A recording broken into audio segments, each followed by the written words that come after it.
Hi, my friend Lianne came up with a formula for larimar. Let's test it.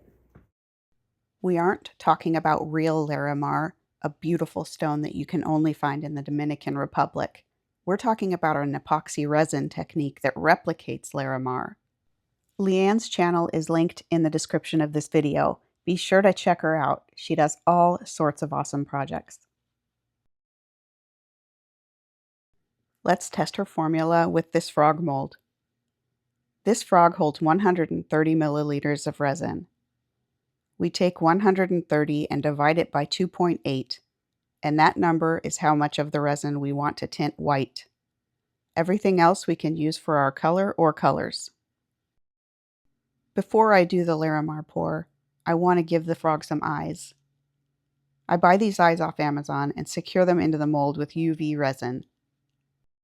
You just place 1 drop of UV resin into the little eye socket, position the eye, and cure it with a UV lamp. I like to draw the slit onto the back of the eye with a pen before I glue them in. This helps me keep them oriented correctly. There are other ways to do this, but this is the method that I prefer. I use the flashlight that comes with the UV resin to tack the eyes in place before giving it a full cure in my UV lamp. Now that we've placed the eyes, we can pour our mold. I've mixed up 130 milliliters of resin. We're going to separate about 46 grams of it and tint that white. I'm using Ocean White by Let's Resin. This is quite strong, so I use about 3 drops for this 46 grams.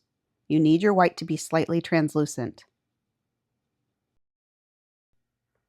Since I'm doing 2 colors, I split the remaining resin in half. You need your colors to be relatively strong, but still translucent. In this case, I use Forget-Me-Not resin pigment, Clover resin pigment, and 1 drop of an alcohol ink called Prussian Blue. I sped this part up because it seems like it takes me forever to get the color right. And in the end, I love the way this turned out, but I wish I'd gone just a little bit bolder with the colors. I stuck with traditional larimar colors for this frog, but you can use whatever colors you want.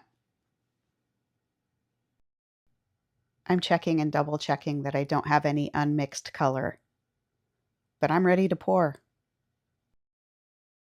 For larimar, you do what's called a puddle pour. First, all of the white, and then each of your colors. I sped this section of the video way up. All I'm doing is pouring the second color, but I'm patiently waiting for it to flow into all of her little fingers and toes. Wow, how fun. All right, let's time lapse.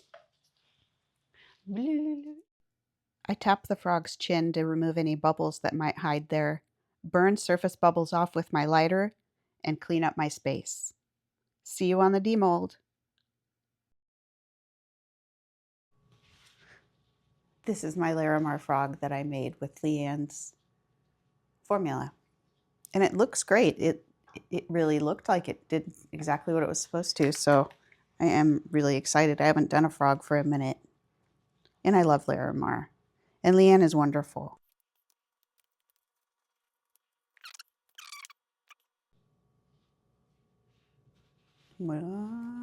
Ready? Ooh. Oh, it looks great. How cute. Oh, that turned out great.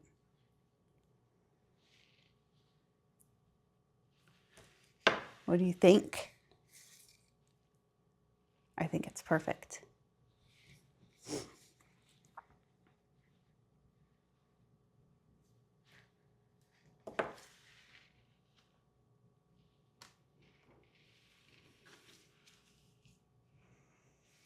I love how there's this little darker bit there.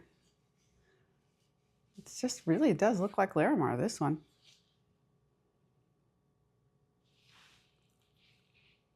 Wow, I'm impressed. I think your formula is awesome, Lianne.